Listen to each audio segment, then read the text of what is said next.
Good evening student.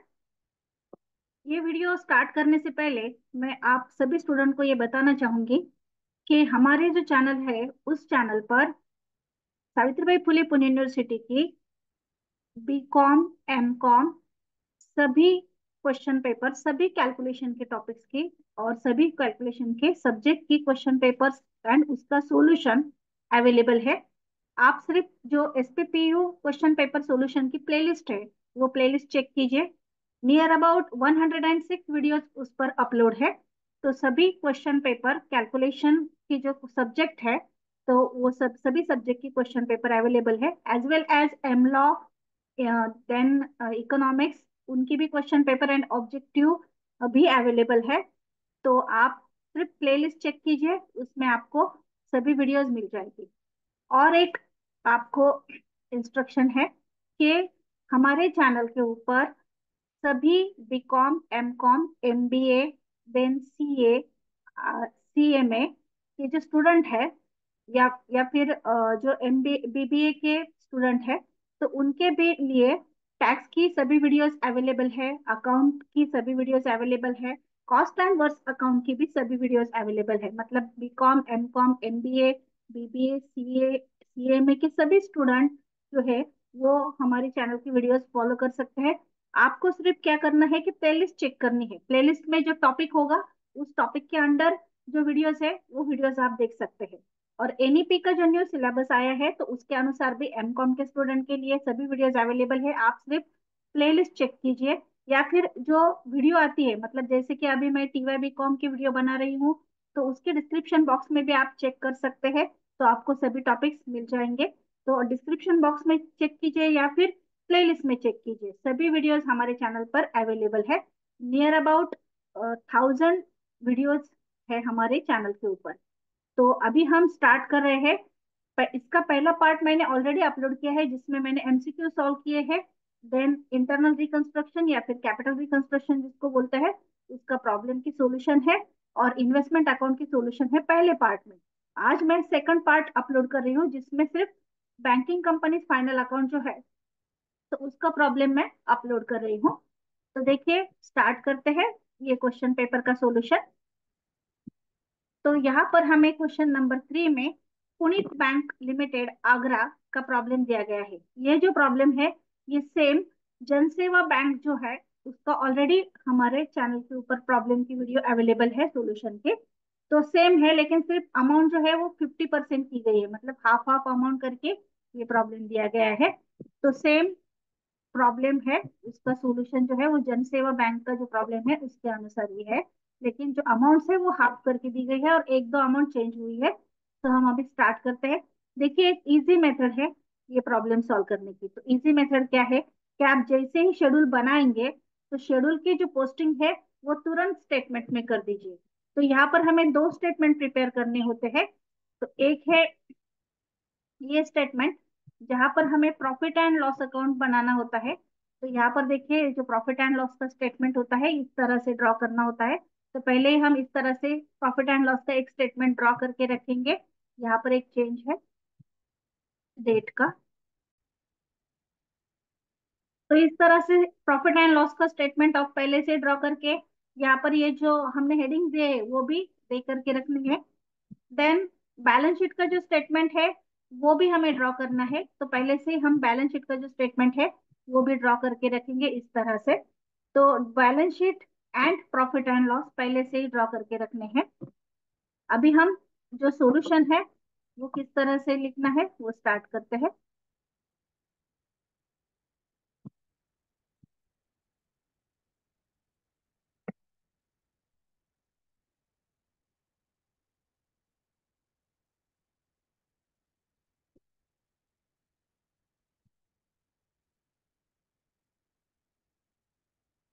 तो देखिए हम 1 बाय 1 16 शेड्यूल्स प्रिपेयर करेंगे। तो शेड्यूल्स प्रिपेयर करने की एक इजी मेथड है। आप जो आंसर शीट होती है उसके राइट हैंड साइड में दो कॉलम ड्रॉ कर लीजिए, एक पर्टिकुलर का कॉलम। पहले आप क्या कीजिए सिर्फ शेड्यूल के नंबर दे दीजिए और पर्टिकुलर और डेट लिखने के लिए एक लाइन छोड़ दीजिए ताकि आपको जब लास्ट में टाइम मिलेगा तब आप क्या कीजिए वहां पर डेट एंड पर्टिकुलर वगैरह लिखिए। पहले सिर्फ शेड्यूल नंबर एंड शेड्यूल के टाइटल दे दीजिए, ताकि आपको जो प्रॉब्लम के सॉल्यूशन है वो फास्ट होगी, और लास्ट में आप डेट वगैरह लिख दीजिए। तो राइट हैंड साइड में आप दो दो चार चार लाइन छोड़ के एक एक शेड्यूल प्रिपेयर कर सकती है। लास्ट का जो शेड्यूल होता है उसके लिए ज्यादा जगह लगती है, तो लास्ट का शेड्यूल आप बड़ा रखिए। तो स्टार्ट करते हैं। तो वीडियो स्टार्ट करने से पहले और एक इंस्ट्रक्शन देना चाहूंगी कि हमारे चैनल पर जो भी टॉपिक्स है, तो वो सभी यूनिवर्सिटी के सभी स्टूडेंट फॉलो कर सकते हैं। सिर्फ आप अपना टॉपिक देखिए, आपका जो सब्जेक्ट है उसका जो टॉपिक होगा वो टॉपिक प्लेलिस्ट में से चेक कीजिए और वो वीडियो फॉलो कीजिए। तो मतलब सिर्फ सावित्रीबाई फुले पुणे यूनिवर्सिटी के स्टूडेंट के लिए ही ये चैनल नहीं है, तो सभी यूनिवर्सिटी के स्टूडेंट के लिए है। सिर्फ आप अपना टॉपिक देखिए, क्योंकि account, cost and work account, taxation, सभी जो यूनिवर्सिटीज का सिलेबस होता है उसमें सेम होता है। सिर्फ आप अपना टॉपिक देखिए और टॉपिक वाइज आप वीडियोस फॉलो कर सकते हैं। तो अभी हम स्टार्ट कर रहे हैं बैंकिंग कंपनीज फाइनल अकाउंट की अप्रैल 2024 की जो क्वेश्चन पेपर है, तो उसमें का प्रॉब्लम। तो पहले हम क्या करेंगे, शेड्यूल मैंने जिस तरह से बोला है उस तरह से ड्रॉ कर लेंगे। तो अभी हम ट्रायल बैलेंस जो है उसके हिसाब से नहीं पोस्टिंग करेंगे, तो शेड्यूल वाइज जाएंगे। मतलब schedule number first, second, third, fourth ऐसे जाएंगे। सिर्फ जो सेकंड नंबर का शेड्यूल होता है वो हमें लास्ट में क्लोज करना होता है। तो हम सेकंड नंबर का जो शेड्यूल है उसकी पोस्टिंग एंड वो लास्ट में क्लोज करेंगे। तो फर्स्ट नंबर का जो शेड्यूल होता है उसमें कैपिटल आता है। तो कैपिटल जो होता है वो क्रेडिट साइड में होता है। तो एक से लेकर पांच तक के जो शेड्यूल है वो क्रेडिट साइड के है। तो हम इक्विटी शेयर कैपिटल यहाँ पर जो 4 लाख दिया गया है वो हम फर्स्ट नंबर के शेड्यूल में लेंगे। इशूड एंड सब्सक्राइब कैपिटल लिख सकते हैं या फिर जैसे दिया गया है वैसे लिखेंगे। तो ये है 4 लाख, टोटल 4 लाख टोटल तुरंत करनी है। और ये जो टोटल है ये तुरंत हमें बैलेंस शीट में भी पोस्टिंग करनी है। तो देखिए बैलेंस शीट में यहाँ पर शेड्यूल नंबर 1 है कैपिटल का, तो यहाँ पर आप तुरंत ये 4 लाख रुपए पोस्टिंग कर लीजिए। इसका फायदा ये होगा कि आपको यहाँ पर शेड्यूल का भी मार्क्स मिल जाएगा और जो स्टेटमेंट है उसका भी मार्क्स मिल जाएगा। अगर आपने सिर्फ शेड्यूल प्रिपेयर कर लिए और स्टेटमेंट में कुछ भी नहीं लिखा तो आपको स्टेटमेंट के मार्क्स नहीं मिलेंगे। तो आप क्या कीजिए कि जैसे ही शेड्यूल प्रिपेयर होता है तो तुरंत उसकी टोटल कीजिए और टोटल करके स्टेटमेंट में अमाउंट लिख दीजिए। तो इसके लिए आप क्या कीजिए, पहले स्टेटमेंट ड्रॉ करके रखिए, उसके नीचे शेड्यूल प्रिपेयर कीजिए, ताकि आपको इजी होगा। तो इस तरह से मैंने पहले कैपिटल का शेड्यूल बनाया और वो तुरंत क्लोज कर दिया। अभी आपको यहाँ पर पूरी अमाउंट दिख रही है क्योंकि मैंने स्लाइड शो नहीं किया है। तो जब मैं स्लाइड शो करूंगी तो आपको 1 बाय 1 अमाउंट दिखेगी। अभी सेकंड नंबर का शेड्यूल हमें तुरंत नहीं बनाना है, थर्ड नंबर का बनाएंगे। तो थर्ड नंबर का शेड्यूल है डिपॉजिट्स का। तो डिपॉजिट्स जो है उसमें आता है fix deposit, current deposit, saving deposit and recurring deposit. तो यहाँ पर देखिए करंट अकाउंट है 20,20,000, फिक्स डिपॉजिट है 12,80,000, सेविंग बैंक अकाउंट है 2 लाख का, एंड यहाँ पर रिकरिंग डिपॉजिट दिया गया है 20,000।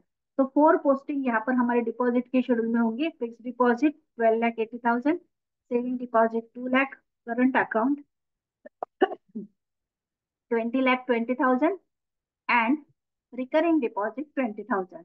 और इस शेड्यूल की टोटल आई है 35,20,000। ये हम लिख देंगे बैलेंस शीट में, यहाँ पर जो डिपॉजिट्स है उसके सामने 35,20,000। इस तरह से हमने थर्ड नंबर का शेड्यूल प्रिपेयर कर लिया। फोर्थ नंबर का शेड्यूल में बोरिंग्स होता है, मतलब हमने अगर किसी और बैंक के पास से कर्जा लिया होगा तो। लेकिन यहाँ पर क्रेडिट साइड में कहाँ पर भी बोरिंग्स ये वर्ड नहीं आया है। सो हम 4 नंबर का जो शेड्यूल है वो नील दिखाएंगे। तो यहाँ पर आपको नील दिखाना है। और यहाँ पर स्टेटमेंट में भी आपको क्या करना है, फोर्थ नंबर के शेड्यूल के सामने क्या लिखना है, नील लिखना है बैलेंस शीट में। अभी नेक्स्ट शेड्यूल है फिफ्थ नंबर का। फिफ्थ नंबर के शेड्यूल में जो अमाउंट आती है वो आती है रिबेट की, देन प्रोविजन फॉर टैक्सेशन के, और ट्रायल बैलेंस के क्रेडिट साइड में अगर ऐसा कुछ होगा कि अनक्लेम डिविडेंड वगैरह कि जो हमारे 1 से लेकर 4 तक के शेड्यूल में नहीं आया है लेकिन लायबिलिटी है, ऐसा आइटम हम फिफ्थ नंबर के शेड्यूल में लेते हैं। लेकिन ट्रायल बैलेंस में ऐसा कुछ भी नहीं बचा है, सिर्फ रिजर्व फंड पोस्टिंग करने का रह गया है, इंटरेस्ट रिसीव्ड है, कमीशन है, डिस्काउंट रिसीव्ड है एंड प्रॉफिट एंड लॉस। तो ये जो आइटम है ये जो है वो प्रॉफिट एंड लॉस के है। रिजर्व हम लास्ट में पोस्टिंग करेंगे, जैसे कि मैंने बताया कि सेकंड नंबर का शेड्यूल हम लास्ट में प्रिपेयर करेंगे। तो यहाँ पर एडजस्टमेंट अभी हमें चेक करनी है, ट्रायल बैलेंस में से कुछ नहीं बचा है। तो एडजस्टमेंट में यहाँ पर देखिए दिया गया है provision for taxation 20,000 and rebate on bill discounted है 12,000। तो इन दोनों की पोस्टिंग हम करेंगे शेड्यूल नंबर 5 में। तो शेड्यूल नंबर 5 में आएगा rebate on bill discounted 12,000, provision for taxation 20,000। Schedule की टोटल आ गई है 32,000। ये हम तुरंत बैलेंस शीट में लिख देंगे 32,000। इस तरह से हमने 1 से लेकर 5 तक मतलब लायबिलिटी साइड कंप्लीट की है। अभी एसेट साइड, एसेट साइड को हमें डेबिट साइड चेक करनी होती है। 6 नंबर का जो शेड्यूल होता है cash in hand and cash with RBI, मतलब उसमें सिर्फ दो ही आइटम आते हैं, cash in hand and cash with RBI. तो सिर्फ कैश आएगी तो भी वो 6 नंबर में ही आएगी। तो यहाँ पर कैश इन हैंड है 35,000, कैश विद आरबीआई है 2 लाख। तो हम 6 नंबर के शेड्यूल में लेंगे cash in hand and cash with RBI. तो यहाँ पर हमने 6 नंबर का शेड्यूल किया है cash in hand 35,000, cash with RBI 2 lakh, total I है 2,35,000। ये हमें बैलेंस शीट में लिखनी है शेड्यूल नंबर 6 के सामने 2,35,000। नेक्स्ट हम लेंगे, नेक्स्ट शेड्यूल जो है वो है balance with other bank money at call and short notice. तो यहाँ पर कैश विद अदर बैंक है 1,03,000, money at call and short notice भी यहाँ पर दिया गया है, वो है 1 लाख। तो ये दोनों आइटम हम पोस्टिंग करेंगे शेड्यूल नंबर 7 में। तो यहाँ पर हमने money at call and short notice ली है 1 lakh and cash with other bank है 1,03,000।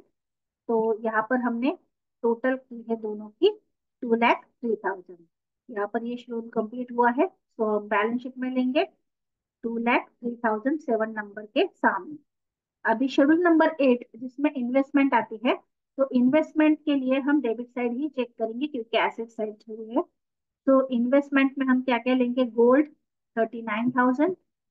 देन यहाँ पर इन्वेस्टमेंट नाम का आइटम है इन्वेस्टमेंट इन शेयर्स 9,40,000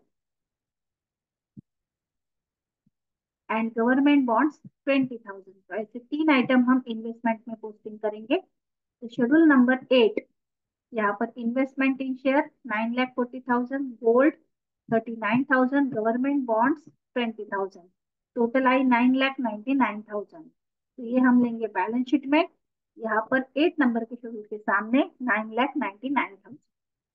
देन है एडवांसेस का शेड्यूल जिसके ऊपर एडजस्टमेंट होती है आरडीडी की। सो एडवांसेस में हम लेंगे loan cash credit overdraft 20,60,000। Then next item है बिल परचेस एंड डिस्काउंटेड 2,63,000। इसमें से हम आरडीडी माइनस करेंगे जो एडजस्टमेंट में दी गई है 10,000 की। तो यहाँ पर हम शेड्यूल नंबर 9 प्रिपेयर कर रहे हैं, जिसमें लिया है हमने loan cash credit and overdraft 20,60,000। उसमें से आरडीडी माइनस की 10,000, आउटर के कॉलम में आया 20,50,000। बिल परचेस एंड डिस्काउंटेड है 2,63,000, दोनों की टोटल 23,13,000। ये हम लेंगे बैलेंस शीट में शेड्यूल नंबर 9 के सामने 23,13,000। नेक्स्ट है फिक्स एसेट, जहाँ पर हमें प्रीमाइसेस फर्नीचर वगैरह लेना होता है। तो यहाँ पर सिर्फ प्रीमाइसेस है 4,31,000 का। तो शेड्यूल नंबर 10 में हम प्रीमाइसेस पोस्टिंग करेंगे शेड्यूल नंबर 10, प्रीमाइसेस 4,31,000, टोटल भी आएगी 4,31,000। तो बैलेंस शीट में हम लेंगे शेड्यूल नंबर 10 के सामने 4,31,000। नेक्स्ट है अदर एसेट। तो अदर एसेट में क्या आता है, तो डेबिट साइड में अगर ब्रांच एडजस्टमेंट अकाउंट नाम का आइटम आया होगा तो वो आता है। Then interest accrued on investment आता है, यहाँ पर सिल्वर भी दी गई है तो वो भी अदर एसेट में आएगी। तो यहाँ पर हम सिल्वर लेंगे 32,000 की अदर एसेट में, एंड एडजस्टमेंट में से यहाँ पर इंटरेस्ट एक्रूड ऑन इन्वेस्टमेंट है 10,000 का, वो आएगा। तो यहाँ पर हम ले रहे हैं अभी शेड्यूल नंबर 11 अदर एसेट का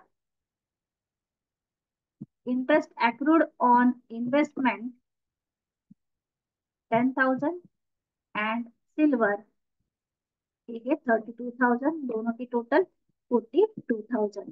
तो यहाँ पर हम अदर एसेट में लेंगे 42,000 शेड्यूल नंबर 11 के सामने। तो इस तरह से हमने बैलेंस शीट के जो 1 से लेकर 11 तक के शेड्यूल थे वो प्रिपेयर किए हैं। 12 में क्या आता है, कंटिंजेंट लायबिलिटी आती है, तो वो एडजस्टमेंट में दी गई होती है, मतलब bill acceptance endorsement other obligation इस तरह से, लेकिन वो नहीं है। यहाँ पर जो बिल्स फॉर कलेक्शन है उसके लिए सेपरेट हमारे पास आइटम है लास्ट का जिसको शेड्यूल नंबर नहीं है। तो उसके सामने हम लिख देंगे ये अमाउंट 80,000। और शेड्यूल नंबर 12 के सामने हम लिखेंगे नील। शेड्यूल नंबर 12 हमें प्रिपेयर करना होता है, लेकिन अभी उसमें अमाउंट नहीं है, सो ये क्या दिखाया हमने, नील दिखाया है। अभी शेड्यूल नंबर 13 से लेकर 16 तक प्रॉफिट एंड लॉस के शेड्यूल है, जिसमें 13 एंड 14 इनकम साइड है मतलब credit side, 15 and 16 expenditure side है मतलब डेबिट साइड। तो यहाँ पर ट्रायल बैलेंस में इंटरेस्ट रिसीव्ड है 1,60,000 एंड डिस्काउंट रिसीव्ड है 30,000। ये हम शेड्यूल नंबर 13 में लेंगे। कमीशन जो है वो शेड्यूल नंबर 14 में लेंगे, क्योंकि वो अदर इनकम है। तो इसलिए, और इसके ऊपर जो है रिबेट ऑन बिल डिस्काउंटेड की एडजस्टमेंट है। अगर इंटरेस्ट रिसीव्ड सिर्फ सिंगल आइटम दिया गया होता तो रिबेट हम इंटरेस्ट में से माइनस करते, लेकिन यहाँ पर डिस्काउंट सेपरेटली दिया गया है, तो रिबेट हम डिस्काउंट में से माइनस करेंगे। तो यहाँ पर हम ले रहे हैं शेड्यूल नंबर 13, जिसमें हम लेंगे पहले इंटरेस्ट। एक मिनट, शेड्यूल नंबर 13 हम देख रहे हैं।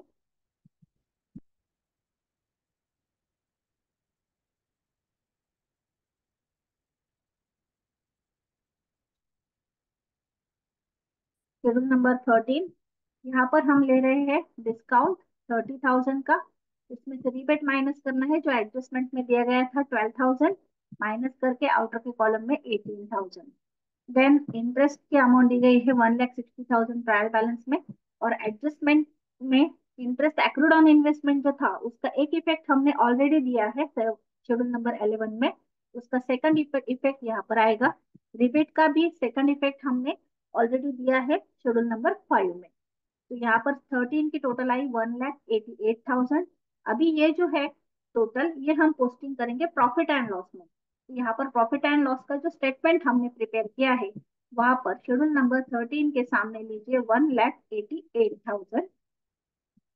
देन शेड्यूल नंबर 14 जो है, वहां पर हम कमीशन के अमाउंट पोस्टिंग करेंगे 5,000 की। यहाँ पर कमीशन दिया गया है 5,000। तो शेड्यूल नंबर 14 में हम लेंगे कमीशन 5,000 और शेड्यूल की तुरंत टोटल कर देंगे 5,000। तो ये भी अमाउंट हम लेंगे प्रॉफिट एंड लॉस के स्टेटमेंट में, यहाँ पर 14 के सामने 5,000। अभी इन दोनों की टोटल तुरंत करनी है स्टेटमेंट में 1,93,000, क्योंकि यहाँ पर आपको मार्क जो है वो कलेक्ट करने हैं, तो इसलिए हम यहाँ पर तुरंत टोटल कर देंगे 1,93,000। नेक्स्ट जो है, अभी डेबिट साइड शुरू होती है, तो शेड्यूल नंबर 15 में आता है इंटरेस्ट पेड या फिर इंटरेस्ट।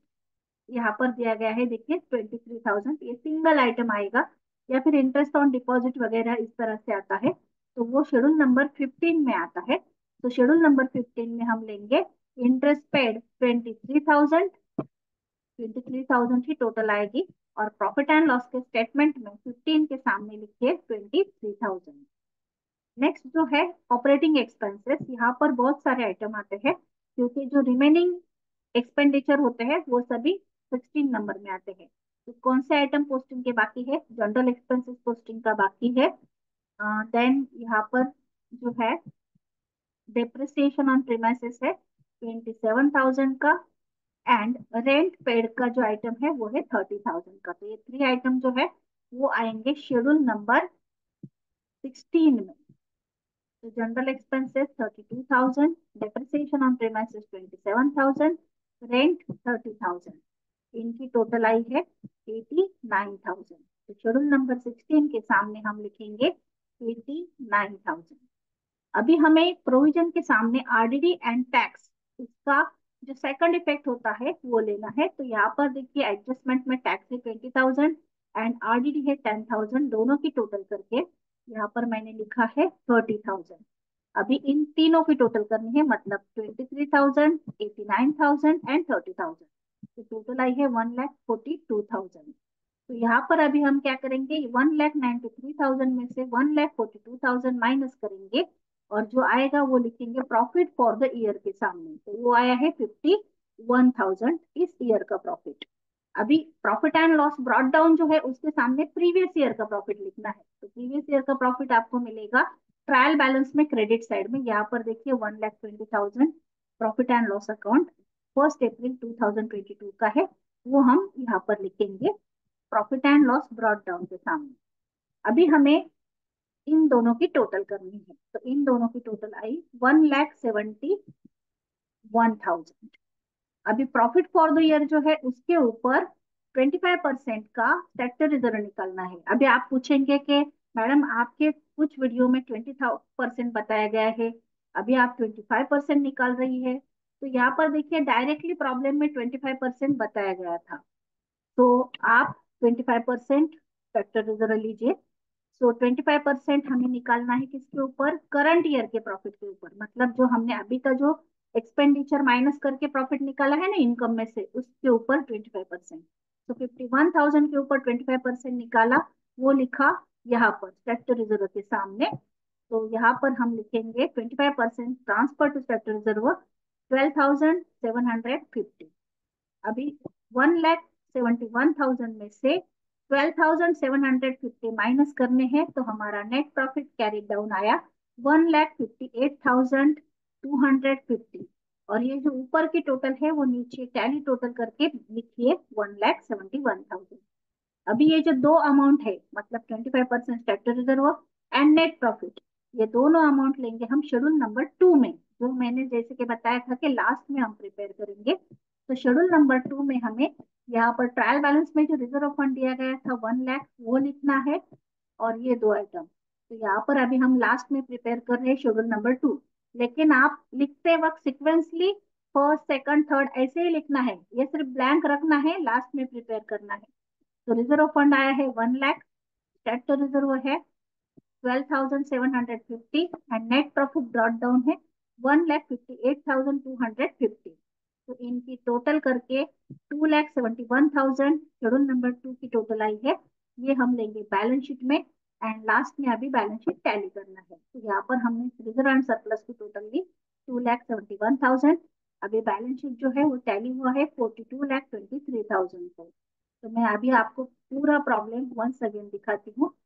हम सॉल्व कर रहे थे अप्रैल 2024 की क्वेश्चन पेपर, और यहाँ पर हमने ये क्वेश्चन पेपर अभी पूरी तरह से सॉल्व की है। तो देखिए ये है प्रॉब्लम, देन ये है हमारा शेड्यूल नंबर 1, जहाँ पर हमने कैपिटल पोस्टिंग किया। और जैसे जैसे हम शेड्यूल प्रिपेयर करते जाएंगे वैसे वैसे उनकी टोटल जो है वो तुरंत स्टेटमेंट में लिखेंगे। ये हमारा शेड्यूल नंबर 2 जो जस्ट हमने प्रिपेयर किया था। देन ये शेड्यूल नंबर 3 डिपॉजिट्स का।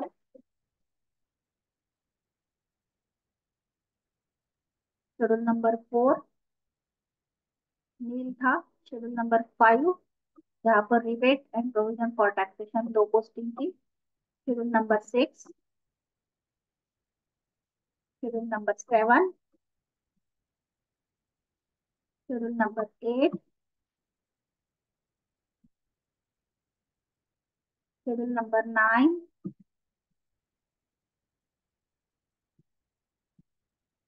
शेड्यूल नंबर 10 फिक्स एसेट का। शेड्यूल नंबर 11 जहाँ पर interest accrued on investment and silver posting की गई। शेड्यूल नंबर 12 नील है।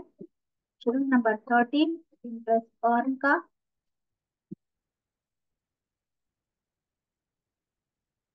And schedule number 14 other income का, जहां पर हमने कमीशन पोस्टिंग किया था।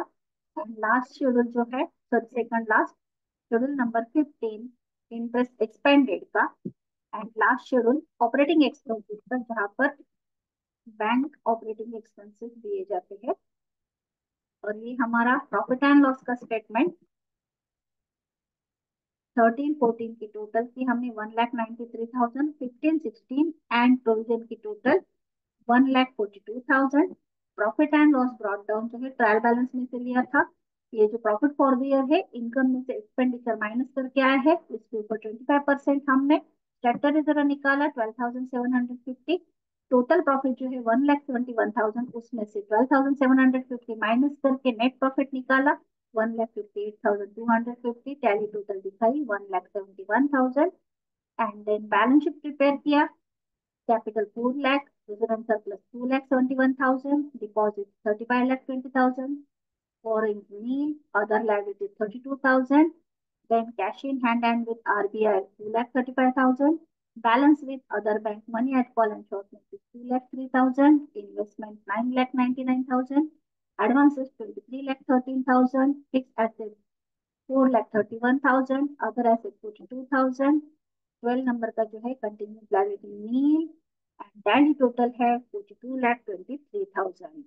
इस तरह से हमारा ये प्रॉब्लम जो है यहाँ पर कंप्लीट हुआ है। Thank you and best luck. आपको सभी वीडियो जो है हमारे चैनल पर मिल जाएगी, सभी कैलकुलेशन की सब्जेक्ट की, सभी टॉपिक्स की वीडियोस है। आप सिर्फ प्ले लिस्ट चेक कीजिए या फिर आप जो भी वीडियो देखते हैं उसकी डिस्क्रिप्शन बॉक्स चेक कीजिए, वहां पर आपको प्लेलिस्ट मिल जाएगी। इस वीडियो के डिस्क्रिप्शन बॉक्स में मैं सभी अकाउंट्स से रिलेटेड जो वीडियोस है उनकी प्लेलिस्ट दे रही हूँ। Thank you.